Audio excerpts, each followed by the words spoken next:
저희 가정에 일어났던 일과 수양회에서 받은 마음을 짧게 나누려고 합니다.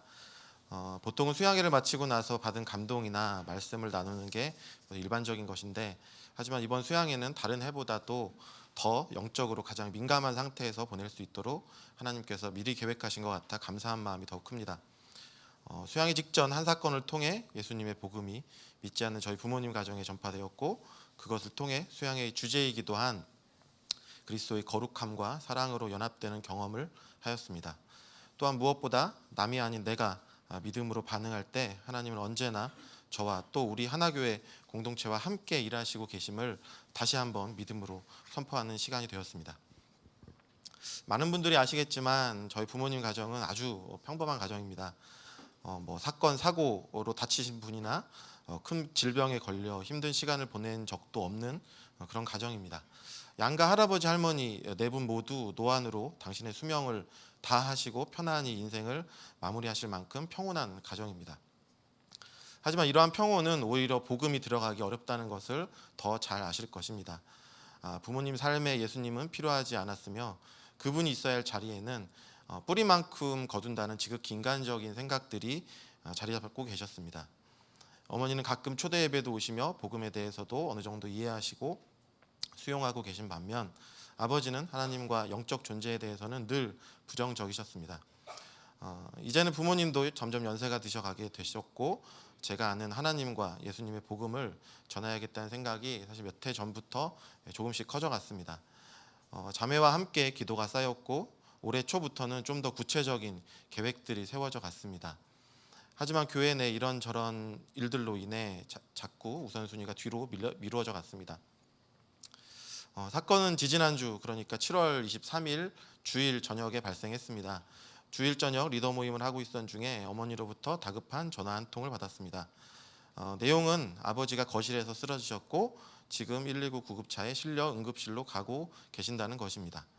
저희 가정에 처음 있는 일이라 무척 당황스러웠고 걱정이 되어 운전을 하며 가는 중에도 계속 기도를 하면서 병원으로 갔습니다. 어머니께 상황을 여쭤보니 저녁 식사하시고 거실에서 계시다가 안방으로 주무시려고 들어가시려고 일어서시는 순간에 의식을 잃고 그대로 쓰러지셨다고 하셨습니다.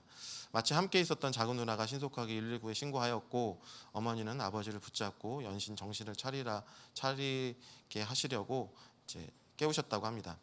다행히 몇 분 후에 어머니가 기억으로 한 2분 정도로 기억하시는데, 그 2분 동안 이제 아버지는 실신하신 상태인 거죠. 구급대가 도착하기 전에 다행히 아버지는 깨어나셨다고 합니다. 평소에 아버지께서는 지병이 없으셨고 모든 신체적 기능은 연세에 비해서 꽤 젊으신 편이셨습니다. 그런 아버지가 응급실에 누워 계신 모습을 보니 빨리 복음을 전해야겠다는 생각이 더 커져갔습니다. 의사분들 말로는 이제 섬액성 부정맥, 즉 맥박이 느려지는 부정맥으로 인한 쇼크 실신이라고 하였습니다.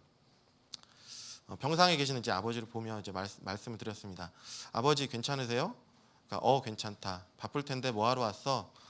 뭐 왜 오긴요? 아버지 보러 왔죠. 이렇게 덤덤하게 이제 저까지 긴장하면 안 되니까 이제 아버지한테 그렇게 말씀드렸죠.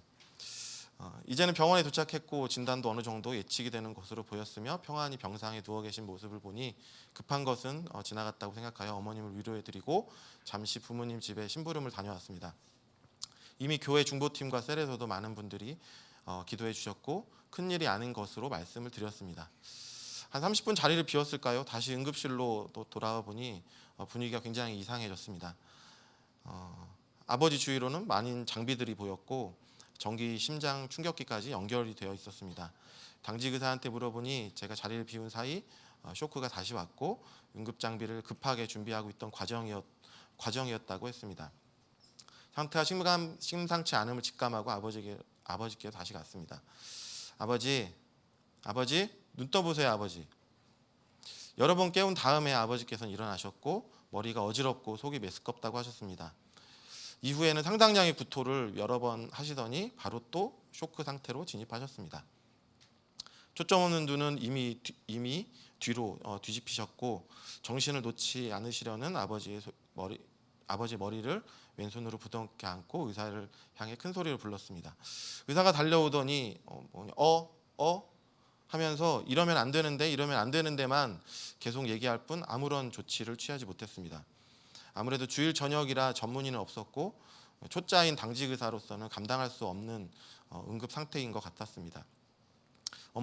어머니께서는 옆에서 발만 동동 구르셨고 주위의 모든 응급실 직원들과 다른 환자와 그 가족까지 모두 조용히 우리를 지켜보고 있었습니다.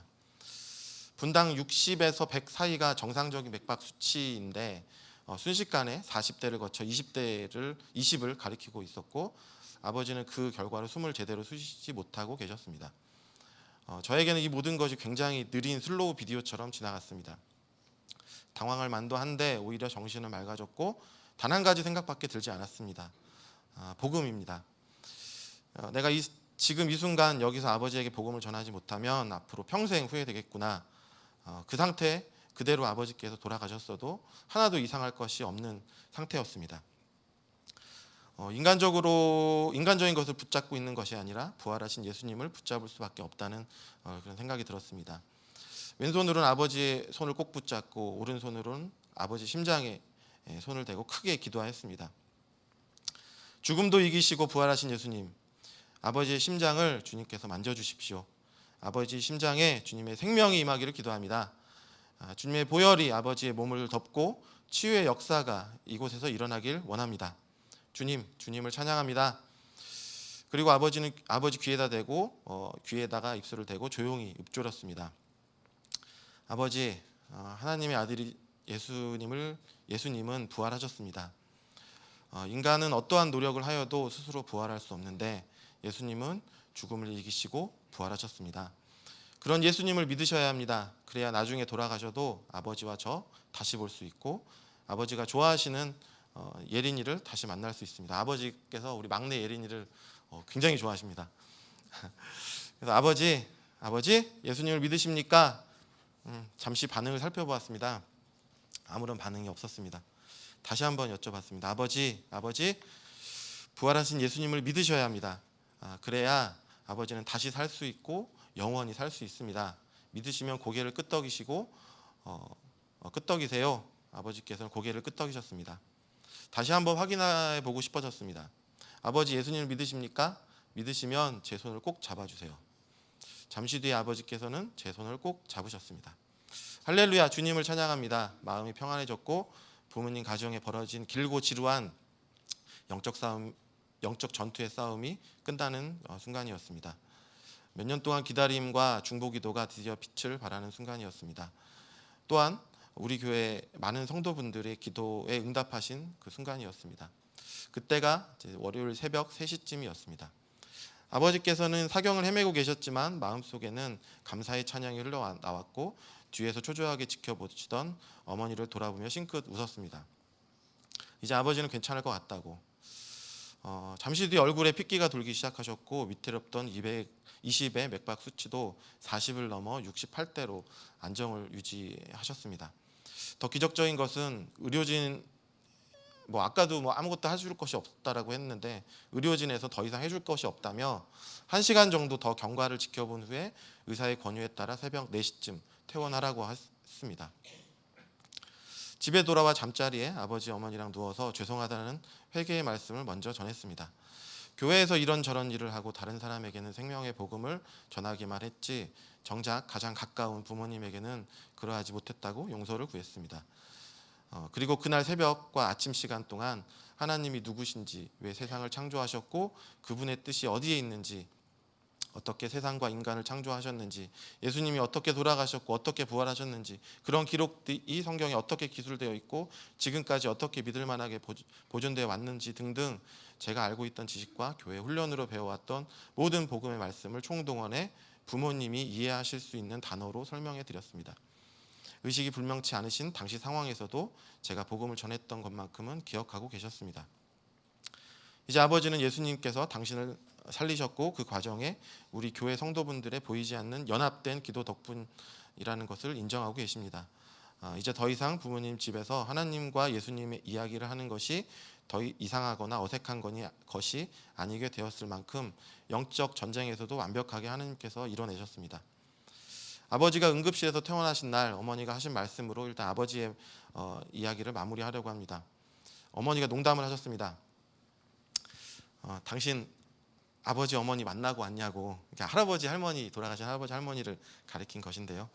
그리고 멋쩍어 하시는 아버지께 조상들이 당신을 데리러 간 것을 예수님과 교회 사람들이 살린 것이다 라고 하면서 아버지는 오늘 새벽에 당신은 이미 오늘 새벽에 이미 죽었고 이제 보너스 인생이니 교회 갑시다.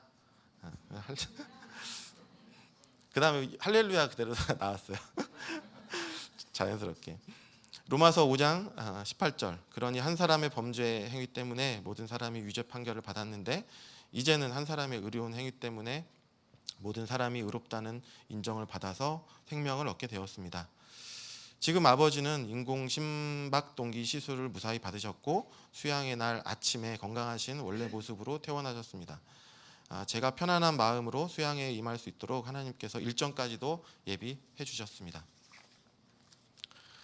이런 상황을 보내고 맞은 수양에는 어느 때보다도 제게 복음과 신앙에 대한 태도를 더욱 강력하게 돌아보게 하셨습니다. 작년에 받은 복음의 불씨를 더욱 더 확증해 주셨고 그에 걸맞는 태도, 애티튜드를 돌아보게 하셨습니다. 셀 리더로서 공교롭게도 올 초부터 셀에서 계속 강조했던 것들이 두 가지 있었는데 성경 공부하는 것과 믿는 자로서의 복음을 대하는 태도였습니다. 태도에는 여러 가지가 있지만 주로 말씀을 대하는 태도와 주변을 섬기는 재정의 쓰임이었습니다. 이것이 김무려 선교사님과 유민경 선교사님의 삶들을 통해 아주 정확히 풀어진 것입니다. 어려운 상황 가운데서 예수 하나님을 믿고 신뢰하며 의지했을 때 아버지께서는 새 생명을 얻으셨고 선교사님은 재정이 풀어진 것입니다. 저에게는 늘 부모님께 복음을 전해야 한다는 생각을 가지고 있었지만 차일피일 미루게 된 것은 하나님께서 아버지 병환 사건을 통해 부모님 가정에 우리 교회 성도님들과 함께 사랑으로 연합하여 시급히 복음이 들어가게 하셨으며 저에게는 믿음의 분량과 태도를 시험하신 것 같았습니다. 재정적인 면에서도 돈을 모으는 게 아니라 쓰는 것임을 수양의 직전 마음을 주셔서 실천하게도 하셨습니다. 요한복음 11장 25절에서 26절 말씀. 나는 부활이요 생명이니 나를 믿는 사람은 죽어도 살고 살아서 나를 믿는 사람은 영원히 죽지 아니할 것이다. 내가 이것을 믿느냐? 아멘, 네 그것을 믿습니다 주님. 우리는 이 세상 사람들과 다른 모습으로 거룩하게 구별되어야 하고 모든 것을 녹이는 예수님의 사랑으로 연합되어야 할 것입니다. 그런데 그것이 믿음 생활이고 교회 중심의 공동체의 파워풀 모습인 것 같습니다. 우리가 하나님께 간구한 것들이 복음 확장과 영혼 구원의 방향이 아니라면 모두 헛것임을 알았습니다. 아직 복음의 힘이 약한 형제 자매들이 많이 있습니다. 우리 함께 예수님을 믿고 진정으로 믿고 1세대 분들이 얻기 위해서 더 큰 능력을 이루어 30년 40년 교회가 아닌 100년 200년 교회가 되어 주님 오실 그날까지 이 땅에 복음의 씨앗이 뿌려질 수 있도록 만들어 나가야겠다는 생각이 더 커졌습니다. 지난주 수요일 셀 모임은 마침 기도실이 비어 있어서 완전하신 하나님 예수님을 찬양하며 특별히 저희끼리 미니 수양회를 가졌습니다. 불의에 타협하지 않은 마음, 하나님의 의가 풀어지는 경험, 믿음을 지키기 위해 안간힘을 쓰는 태도와 그것을 증거하는 모습, 그리고 십자가 사랑과 결합된 열정에 대해 깊은 감동과 후속 나눔이 있었습니다. 아마도 한 분 한 분 소중한 나눔이 향후 이 자리의 간증으로 이루어질 것을 믿음으로 선포합니다. 셀 나눔 이후 좋은 비유가 나와 소개하면서 간증을 마무리하도록 하겠습니다. 좋은 육신이 되려면 우선 좋은 피가 필요합니다. 좋은 피는 예수님의 복음, 보혈의 피인 것이죠. 하지만 좋은 피만 있다고 좋은 육신이 되지는 않습니다. 그것은 뜨거운 심장을 통해 몸 구석구석 알맞고 적기에 잘 돌아야 합니다. 나만 그리스도의 복음을 가지고 있다고 해서는 안 됩니다. 이웃사랑, 재정섬김, 꼭 재정이 아니더라도 유모형의 섬김 등등 사랑의 피가 잘 돌아야 합니다.